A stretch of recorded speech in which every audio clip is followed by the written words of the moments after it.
Je suis dans la vingtaine et il y a un peu plus de 2 ans, j'ai quitté l'islam. Je suis née dans une famille musulmane qui au début était relativement pratiquante. J'ai eu une enfance plutôt heureuse où la place de l'islam était purement spirituelle. Je n'ai tout de même pas été épargnée par les menaces de l'enfer, la peur de Dieu et les récits apocalyptiques dès le plus jeune âge qui sont restés ancrés en moi très longtemps et dont je garde des séquelles toujours aujourd'hui. La réalité m'a rattrapée lorsque je suis passée à un âge où je suis devenue femme en islam, c'est-à-dire à la puberté. À mon plus grand malheur, à la même période, mes parents se sont fortement rapprochés de la religion et ma mère s'est voilée. À partir de là, la religion a pris une plus grande place dans ma vie, puisque les pressions pour me pousser à pratiquer ont commencé, et surtout une volonté d'effacer ma féminité au nom de la pudeur. Nous les femmes sommes toujours comparées, jugées, en fonction de la façon dont on s'habille, de notre comportement, de notre body count, etc. Même les femmes voilées ne sont pas épargnées puisqu'elles sont toujours rappelées à l'ordre. Les cas de vaginisme autour de moi sont très nombreux, car on attend de nous de rester vierges jusqu'au mariage, et puis, sans transition, de pouvoir satisfaire notre mari sexuellement. À cause de tout ça, en plus des séquelles que j'ai mentionnées plus haut, mon rapport à la sexualité et aux hommes est catastrophique. Mon apostasie a été précédée par un long cheminement psychologique. En réalité, j'ai toujours eu des doutes, depuis le jour où j'étais capable de poser des questions et où j'ai commencé à avoir conscience du monde qui m'entourait. Malheureusement, le dogme a toujours des réponses à ces questions, aussi irrationnelles soient-elles. Mais il y a plus de 3 ans, le déni a laissé place à un véritable doute. On peut laisser place au déni pendant des longues années, mais lorsqu'on a un esprit curieux et rationnel, la vérité finit toujours par éclater.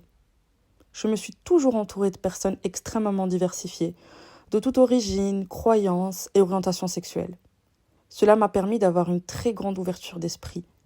Aussi longtemps que je m'en souvienne, je n'ai jamais compris en quoi le simple fait d'aimer quelqu'un du même sexe était problématique, ou d'avoir des croyances différentes. J'ai toujours trouvé ça injuste pour des gens profondément bons d'aller en enfer simplement parce qu'ils n'étaient pas musulmans. Je n'ai jamais compris en quoi j'étais en tant que femme différente des hommes de mon entourage. Pourquoi j'étais inférieure à eux, pourquoi mes péchés étaient plus graves que les leurs, pourquoi ils avaient une plus grande liberté.